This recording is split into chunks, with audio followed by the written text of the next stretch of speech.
sommes de retour dans le live sur TV Finance. Merci d'être avec nous si vous nous rejoignez à l'instant. Comme convenu, nous allons suivre les tout premiers échanges à la Bourse de Paris. Et pour cela, je reçois avec plaisir sur ce plateau Antoine Quesada. Antoine qui est formateur et coach chez AQTS.fr. Bonjour Antoine. Bonjour Antoine. Bonjour, il est 9h02, la séance vient tout juste d'ouvrir.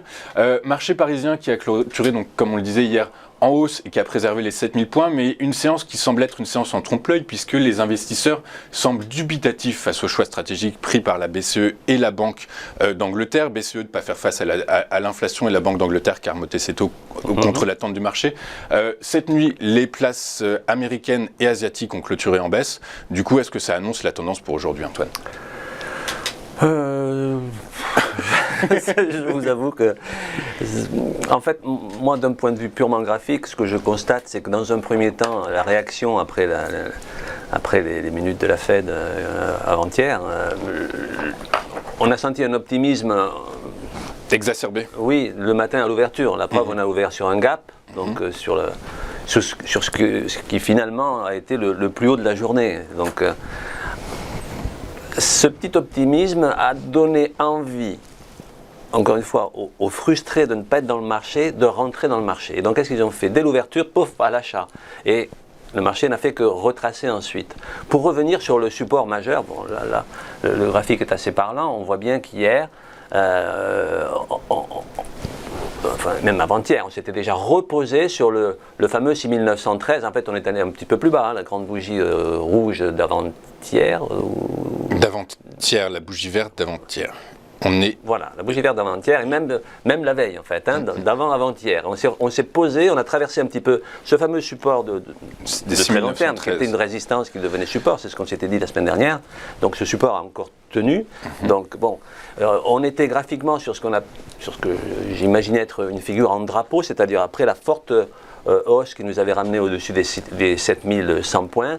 Toutes ces journées baissières, et normalement on devait avoir une réaction haussière, si on considérait un drapeau. Alors pour les puristes et ceux qui aiment un peu l'analyse technique de façon parfois excessive,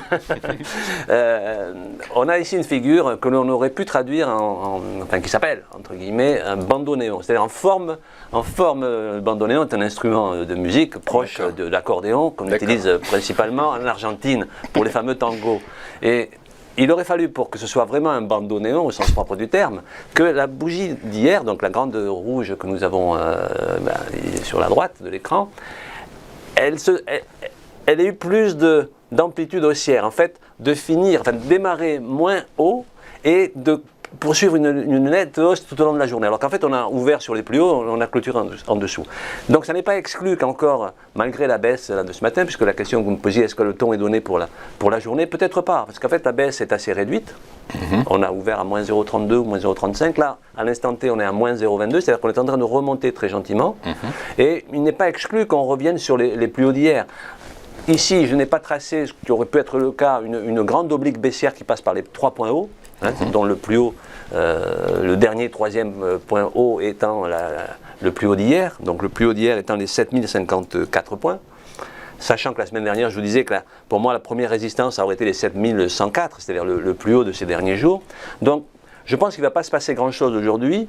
En même temps, je crois que c'est l'échéance des 4 sorcières aujourd'hui, donc il y aura des mouvements, enfin de la volatilité bien entendu, mais d'un point de vue des prix, je ne pense pas qu'il y aura une grande évolution. En tout cas, on va être de toute façon coiffé par les plus hauts d'hier. La zone des 7054, à mon avis, sera difficile à passer peut-être aujourd'hui, bien qu'il n'est pas exclu qu'on repasse au-dessus, même si effectivement on est en fin d'année et que traditionnellement, à moins d'une réaction, mais enfin toutes les données macroéconomiques et les interventions de la Fed, enfin tout ce qui est information qui était susceptible d'impacter le marché a donné le ton. Donc je ne pense pas qu'il y aura de grandes variations. Mais graphiquement, je pense qu'aujourd'hui on peut se maintenir donc sur la zone. Et là, je vais utiliser Fibonacci, c'est pas pour rien que je mets ici, quand les marchés ont une configuration un petit peu difficile à analyser, puisque vous avez vu qu'on a fait pas mal de yo-yo ces derniers jours. C'était très volatile. Très volatile et très compliqué pour les traders en swing trading, dont je suis moi-même à titre personnel parfois. Et pourquoi ? Parce qu'on a des mouvements très erratiques. Le swing trading étant des opérations sur plusieurs jours. En fait, souvent, vous rentrez à l'ouverture, le marché est déjà sur les plus hauts, il retrace, ou alors il repart. enfin, il y a des chevauchements de bougies, on le voit bien ici, les chevauchements de bougies, ça traduit cette volatilité. Donc, c'est pas un marché facile.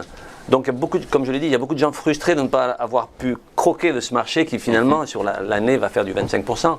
Mais sur des opérations de court terme, à moins d'avoir fait du day trading, des opérations de très court terme sur des signaux graphiques relativement fiables, il était très compliqué de faire des opérations en swing sur les indices. Donc, beaucoup de frustration. J'en reviens à ça, parce que l'analyse technique, les chandeliers japonais traduisent la psychologie du marché, traduisent l'état d'esprit dans lequel se trouvent les investisseurs.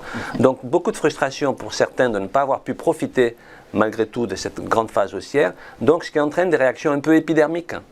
Comme je l'ai dit d'ailleurs, je crois, la semaine dernière déjà. C'est-à-dire que, voilà, hier, il y a eu un contre-pied. Les acheteurs de la première heure se sont retrouvés évidemment un peu pris au piège. Alors en intraday, en revanche, vous voyez, on a rebondi à 2 reprises sur la zone des 6995, pratiquement 7000 points. Donc les 7000 points hier en intraday étaient un bon support. Et là on voit bien donc la mèche basse de la bougie d'hier qui descend sur les 7000 points, même un petit 6981. C'est ça, donc c'est la zone la plus... vous voyez, on la retrouve sur Fibonacci. Je n'ai pas retouché les retracements, puisque c'est la remontée par rapport à toute cette phase baissière qu'on a connue il y a 2 semaines. Et donc vous voyez que ces paliers de Fibonacci, ils sont des repères assez fiables qui permettent donc de les utiliser comme support ou résistance. Donc, pour être plus synthétique, pour la journée d'aujourd'hui... S'il vous plaît, Antoine. Donc, en fait, si je comprends bien, aujourd'hui... On va tourner autour des 6995, 6700 maximum. Et donc, on va fluctuer, à mon avis, entre les 6919, alors là, je me base uniquement sur Fibonacci, entre 6919 et les 7054 points. Oui, 7054, c'est ce que vous avez dit. Donc très rapidement, donc, pour finir, donc aujourd'hui la séance pourrait aller chercher les 7050 points si le CAC se ressaisissait, puisqu'il est toujours dans le rouge. A contrario, les 6919 points pourraient être un premier niveau de support à vérifier, à garder en tête. Absolument, puisque c'est un support qui a fait ses preuves, j'allais dire. Ok. Merci beaucoup, Antoine. Merci beaucoup d'avoir été avec nous aujourd'hui. Je rappelle que vous êtes coach et formateur chez AQTS.fr. Je vous souhaite une bonne séance et je vous dis à très bientôt sur Téléfinance, Antoine. Nous marquons une pause et on poursuit votre live dans un instant avec les Market Movers et Thomas Andrieux. À tout de suite sur Téléfinance.